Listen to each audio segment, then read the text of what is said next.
ஸ்ரீ ஆண்டாள் எம்பெருமானார் ஜீயர் திருவடிகளே சரணம். அனைவருக்கும் அடியேனுடைய பணிவான நமஸ்காரம்.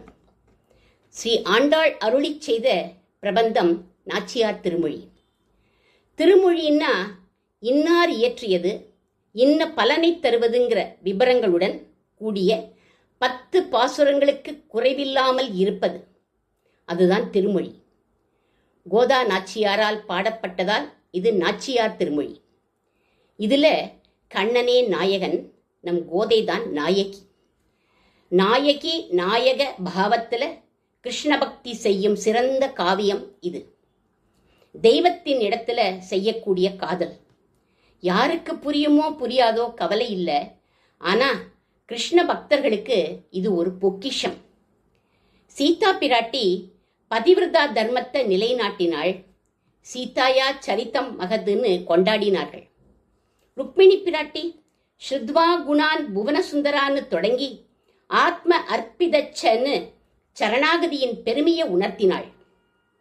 ஆனா நம்மளோட கோதை நாச்சியாரோ நாம சங்கீர்த்தனத்தின் பெருமையை நிலைநாட்டி ஞானப்பிரானிடத்துல நம்பாடுவானின் பெருமையை கேட்டு உகந்தாள் இவள். எம்பெருமான் ஒருவனே புருஷோத்தமன். மற்றைய சகல ஜீவராசிகளும் அவனுக்கு கட்டுப்பட்ட ஸ்திரீகள். அவன் ஒருவனே சுதந்திரனாக இருக்கிறதுனால அவன் புருஷனாகிறான். அவன்கிட்ட உறவு முறை பாராட்டி நண்பனா, குழந்தையா, நாயகனா, எஜமானனா, இப்படி பல விதங்கள்ல அவன்கிட்ட நாமெல்லாம் பக்தி பண்ணணும். கோபிகைகளின் பக்தி தான் உண்மையான பக்தி நிலைன்னு யதா பிரஜ கோபிகானாம்னு நாரதர் தன்னுடைய பக்தி சூத்திரத்தில் சொல்றார். பக்திங்கிறது உள்ளத்தை உருக்கி பிரேம வடிவமாக இருக்கணும். பக்திகி பிரவர்த்திதான்னு கோபிகைகளின் பக்திய படிப்பிலும் புத்தியிலும் சிறந்தவரான உத்தவன் கொண்டாடுறார்.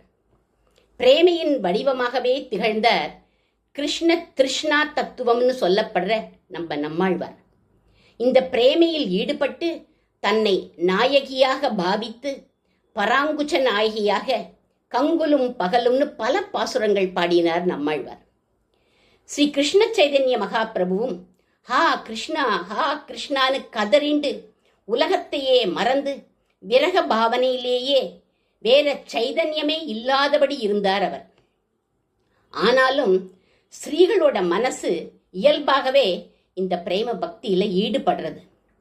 ஆண்களுக்கு பெண் தன்மையை ஏறிட்டு கொள்ள வேண்டியிருக்குன்னு பெரியவர்கள்லாம் சொல்வா. பெண்கள் இயல்பிலேயே ரசிகத்தன்மை உள்ளவா.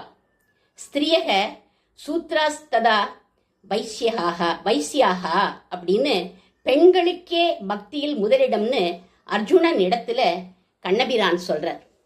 ஆண்களுக்கு பெண் பாவனையை ஏறிட்டுக்கணும், அதாவது தன்னுடைய ஆண்மையை மறக்கணும். அவள்லாம் தான் ஆண்மகன், சூரதீரன், பலம் மிக்கவன்கிற நினைவு சுயமாகவே இருக்கும் அவளுக்கெல்லாம்.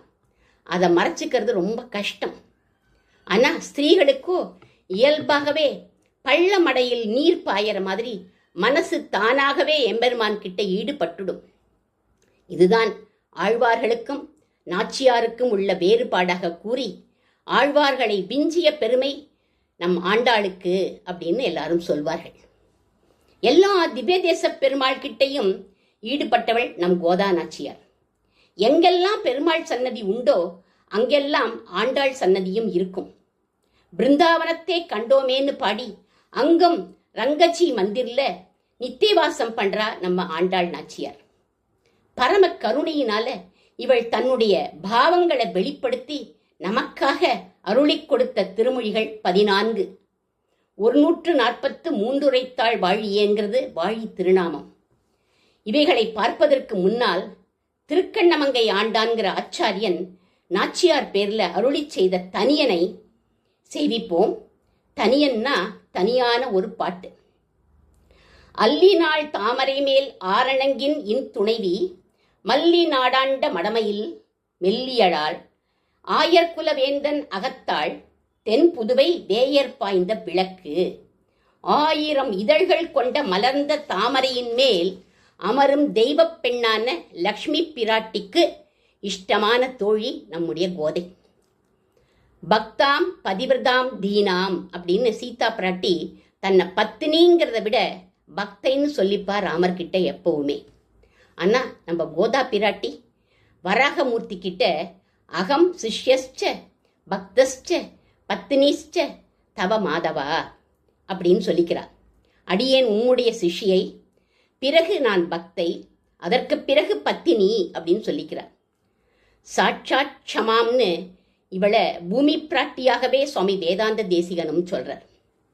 தென்பாண்டி நாட்டையே உய்யும்படியாக செய்த அழகிய மயில் போன்றவளும் மென்மையான சுபாவம் உடைய மெல்லியலாள் நம்முடைய கோதை.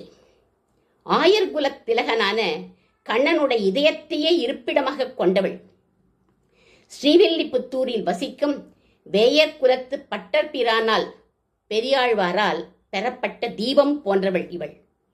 தன்னோட பிரபந்தங்களால் உலகத்தையே ஒளிபெறச் செய்த ஞான தீபேன பாஸ்வதா, அணையா தீபம் இவள்னு கொண்டாடுறார் யாரு? திருக்கண்ணமங்கை ஆண்டான் இந்த தனியன்ல. இன்று நாச்சியார் திருமொழியின் அவதாரிகையை நாம் அனுபவிச்சோம். பிழை இருப்பின் க்ஷமிக்க பிரார்த்திக்கின்றேன். அடுத்த எபிசோட்லேருந்து இவளின் 14 திருமொழிகளை ஒவ்வொன்றாக நாம் அனுபவிக்கலாம். ஆண்டாள் திருவடிகளே சரணம்.